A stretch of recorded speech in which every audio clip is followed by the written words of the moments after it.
National television पे आकर दल्ले तू पहले बिकता है, बात करता है, फिर दल्ला है तू, सियासी दल्ला। नाज़रीन, डॉक्टर शहबाज गिल का एक वीडियो इस वक्त सोशल मीडिया पर वायरल है और उस वीडियो में डॉक्टर साहब MNA रमेश कुमार को कामरान शाहिद के प्रोग्राम में दल्ला कह रहे हैं, सियासी दल्ला कह रहे हैं, और उन्होंने मुतअद्दिद बार ये गैर अखलाकी लफ्ज़ इस्तेमाल किया।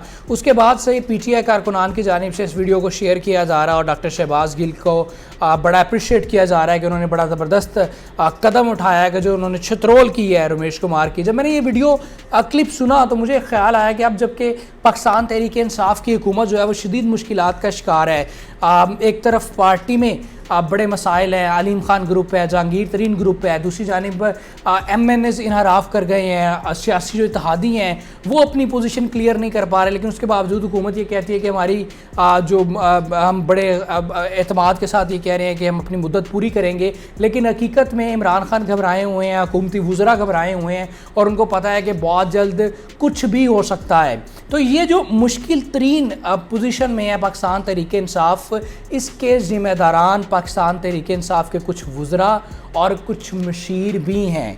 ये मैं आपको एक वजह बता रहा हूँ पाकिस्तान तहरीक इंसाफ के यहाँ तक पहुँचने की, कि इसमें जो पाकिस्तान तहरीक इंसाफ के कुछ वज़रा और कुछ मशीरान की बदज़ुबानी है, बद अखलाकी है, उसने पाकिस्तान तहरीक इंसाफ को उस जगह पर ला खड़ा किया है जहाँ से वापसी का रास्ता नहीं है। अब थोड़ा सा बैकग्राउंड की बात कर लेते हैं कि पाकिस्तान तहरीक इंसाफ की जब से हुकूमत आई है तब से ही उन्होंने अग्रेशन के साथ हुकूमत की है। उन्होंने अपने सियासी मुखालफिन पर ताबड़तोड़ हमले किए हैं, जहाँ पर ज़रूरत नहीं भी होती वहाँ पर भी हमला किया है। शायद उनकी स्ट्रेटजी ये थी कि इन तमाम मुखालफिन को इतना गंदा कर दिया जाए कि अपनी परफॉर्मेंस को साइड पे रखें, इतना गंदा कर दें कि जब कल को इलेक्शन की बारी आए तो लोग कहेंगे यार जो भी है तहरीक इंसाफ की कारकर्दगी बुरी रही, लेकिन तहरीक इंसाफ वाले उनसे तो अच्छे हैं, वो तो चोर थे, वो तो डाकू थे, वो तो पैसे वाले थे, वो लूटने वाले थे। तो ये एक स्ट्रेटजी रही है, इस वजह से बेजा तनकीद की गई है हर इशू पर।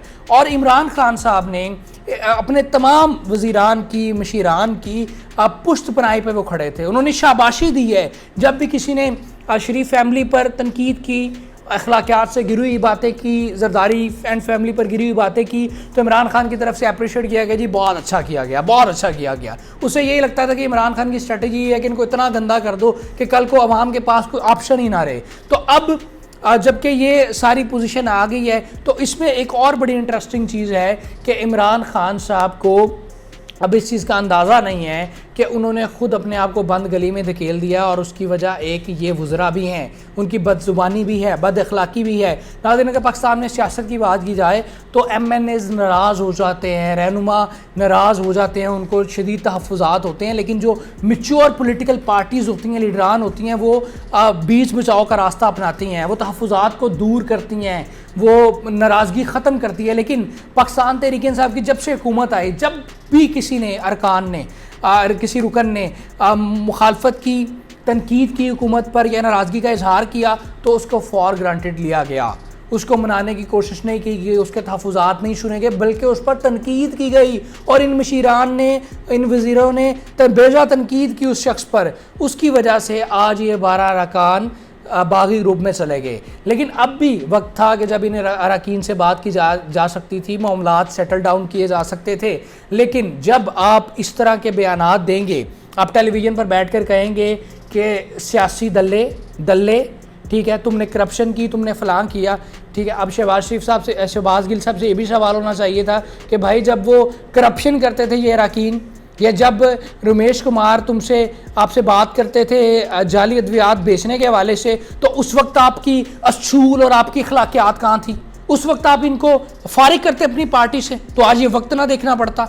फारिग करते, उनको फारिग करते, दोबारा इलेक्शन होता, नए लोग आते, आपको ये वक्त ना देखना पड़ता। जब आपकी वो कह लें कि मुश्किल वक्त आप पर आता तो आपका एक ही मिशन होता है, गंदा गंदा गंदा, दूसरों को गंदा गंदा गंदा।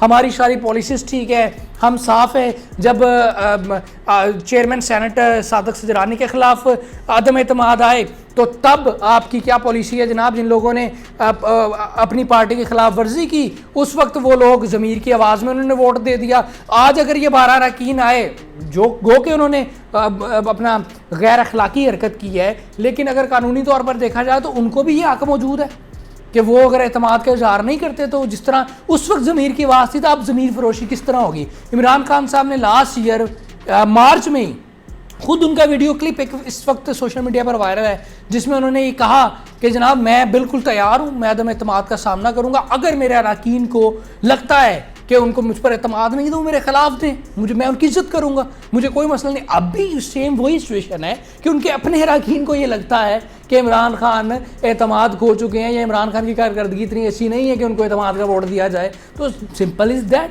लेकिन फिर मैं उसी तरफ आऊँगा कि अभी भी मामलात इतने बिगड़े नहीं थे, आप इन 12 अरकान को भी एतमाद में ले सकते थे, चीज़ों में को सेटल डाउन कर सकते थे। लेकिन आपकी बदजुबानी है, आप टेलीविज़न पर बैठ के कहते हैं कि तुम किसी के बाप के वोटों से MNA बनकर आए थे, आप किसी को दल्ला कह देते हैं, ठीक है। आप कहते हैं कि जनाब डी चौक में जलसा होगा और जो इमरान खान के मुखालिफ वोट करेगा उसको अवाम में से गुजर कर जाना पड़ेगा, उसको जूतों को हार पहनाए जाएंगे, आप धमकियां देते हैं, तो फिर तो मामलात ख़राबी की तरफ जाएंगे।